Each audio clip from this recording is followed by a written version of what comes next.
Et c'est reparti, donc le but de cet exercice est de montrer que quel que soit x strictement positif, c'est-à-dire pour x appartenant à R plus étoile, je rappelle que étoile veut dire privé de 0 et plus veut dire positif.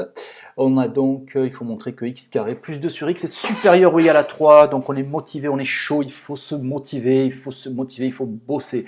Alors, c'est un exercice typical, c'est-à-dire, en fait, c'est le type d'exercice qui tombe assez régulièrement en contrôle, donc ce sont des classiques. Allez, c'est parti, on y va. Donc on va poser, alors le principe du jeu, alors, il faudrait peut-être que je dise l'exercice d'abord, d'accord, mais comme je vous le rappelle, j'essaye d'être le plus en live, le plus en direct possible, afin que si j'ai des difficultés à résoudre l'exercice, je puisse les résoudre en direct avec vous. Alors, j'aime le live, c'est le live que j'aime. Alors on y va, f de x égale x carré plus 2 sur x défini pour x strictement positif. Oui, donc en fait, le but du jeu, en fait, c'est simple, hein, ça va être de poser qu'on a une fonction qui est égale à x carré plus 2 sur x, d'accord? Et généralement, ce qu'on fait, c'est qu'on va étudier cette fonction, et on va montrer que son minimum est 3, tout simplement, quel que soit le x strictement positif. Et comme ça, on aura montré donc que f de x est supérieur ou égal à 3, et on aura donc montré ce que l'on veut montrer. Pour ça, on nous aide un petit peu. On nous dit, montrer d'abord que pour montrer que quel que soit x appartenant à R, on a x3 moins 1 égale x moins 1 facteur de x au carré plus x plus 1. Ok, bon, mais ça on va le montrer, et on va voir en fait par la suite à quoi ça va nous aider. Alors pour cela, d'accord, il suffit bien sûr de développer. On va développer x moins 1 facteur de x carré plus x plus 1. D'accord, on développe et on va obtenir x3, x puissance 3 moins 1.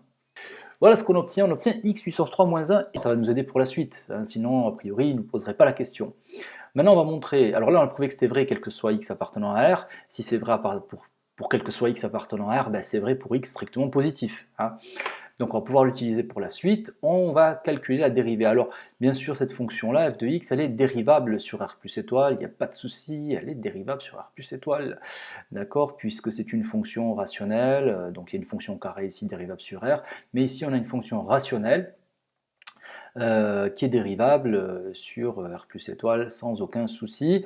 Pourquoi j'ai appelé f de x directement fonction rationnelle? Parce que c'est la somme d'un polynôme du second degré et d'une fonction rationnelle. Si on mettait tout ça au même dénominateur, on obtiendrait une fonction rationnelle. Donc, quel que soit x strictement positif, la dérivée ici vaut la dérivée de x carré, c'est-à-dire 2x, plus la dérivée de 2 sur x. Et la dérivée de 2 sur x, ça fait plus 2 fois la dérivée d'un sur x, c'est-à-dire moins 1 sur x carré. Terminé, donc f' de x est égal à 2x moins 2 sur x carré. On met tout ça au même dénominateur, c'est parti, ça nous fait donc du 2x puissance 3 moins 2. Et là, vous êtes peut-être en train de comprendre pourquoi on nous a fait factoriser x puissance 3 moins 1, parce que là, je vais pouvoir mettre en facteur par 2, d'accord, et on obtient ceci. Alors, qu'est-ce qu'on remarque? Quel que soit x strictement positif, x carré, c'est strictement positif. 2 est strictement positif, donc, qu'est-ce qu'on écrit? Comme d'hab, f' de x est du signe de x puissance 3 moins 1. Et oui, pourquoi? Parce que x est strictement positif. 2 est positif strict aussi, donc f' de x va dépendre que du signe de x puissance 3 moins 1. Ok? Or, x puissance 3 moins 1, on a vu dans la question 1 que c'était x moins 1 facteur de x carré plus x plus 1. Donc ça veut dire que le signe de f' de x va dépendre du signe de x moins 1 et de x carré plus x plus 1. Finalement, on doit étudier le signe de x moins 1 et de x carré plus x plus 1, c'est ce qu'on va faire de suite. Donc nous, qu'est-ce qu'on sait pour x moins 1 ici? Il n'y a pas de souci. Si x est supérieur à 1, x moins 1 sera positif, et si x est compris entre 0 et 1, 0 non compris, x moins 1 sera négatif. Maintenant pour x carré plus x plus 1, on calcule delta. ici il est négatif. Ok, donc ça veut dire que x carré plus x plus 1 sera du signe du nombre qui multiplie x carré, c'est-à-dire que x carré plus x plus 1 sera toujours strictement positif. Et ce qui fait que finalement, au final, si on regarde bien, f' de x va dépendre que du signe de x moins 1. Ok, voilà. Pourquoi? Parce que ça, moi je pourrais très bien écrire que f' de x, finalement, qu'est-ce que c'est? C'est 2 facteurs de x3 moins 1 sur x carré, mais à la place de x3 moins 1, je vais écrire x moins 1 facteur de x carré plus x plus 1. Tout ça sur x carré. D'accord? Donc, avec ce qu'on a vu avant, f' de x est du signe de x moins 1. 0 est une valeur interdite.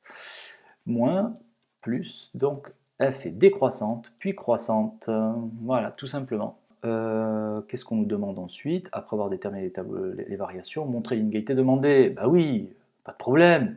On voit bien que le minimum ici atteint par la fonction, d'après le tableau de variation, c'est en x égale 1, d'accord? Donc il n'y a pas de souci, hein, d'accord? Donc on dira, d'après le tableau de variation. Alors je suis très confiant parce que j'imagine qu'on va tomber en fait sur une valeur soit qui va être égale à 3, soit supérieure ou égale à 3. Pourquoi je suis confiant? Parce que voilà, l'auteur il nous pose cette question, a priori c'est grâce à ça qu'on va déterminer la solution, quoi. Je veux dire, voilà, l'expérience aussi fait que je pense qu'on est bon là, qu'il n'y a pas de problème, hein, d'accord? Ne vous sentez pas tout le temps piégé, on ne cherche pas à vous piéger à chaque fois qu'on vous pose un exercice, hein. Donc d'après le tableau de variation, quel que soit x strictement positif, d'accord, on voit bien que f de x sera toujours supérieur ou égal à f de 1. D'accord, f de 1 ici c'est un minimum, ça se voit. D'accord, donc reste plus qu'à calculer l'image de 1. Or, f de 1 égale donc 3. Donc, qu'est-ce qu'on a? On a que quel que soit x strictement positif, f de x est tout simplement supérieur ou égal à 3. On a bien répondu à la question, puisque ça, si on transforme maintenant, si on remplace par f de x, on a bien que pour tout x strictement supérieur à 0, x carré plus 2 sur x, est donc supérieur ou égal à 3. Voilà. Voilà, fin de l'exercice, très facile. Donc c'est l'étude d'une variation finalement qui nous a permis ici de déterminer que, quel que soit le x strictement positif, eh bien on avait toujours f de x qui était supérieur ou égal à 3. Voilà. Au passage, petite remarque, hein, on voit bien que 1 est un extrémum. Vous voyez que pour 1, on a f' de 1 qui vaut 0 et il y a un changement de signe. Hein. Donc c'était clair déjà que c'était un extrémum local. Et ici c'est carrément le minimum, en fait. C'est carrément le minimum. Allez, on passe à un autre exercice.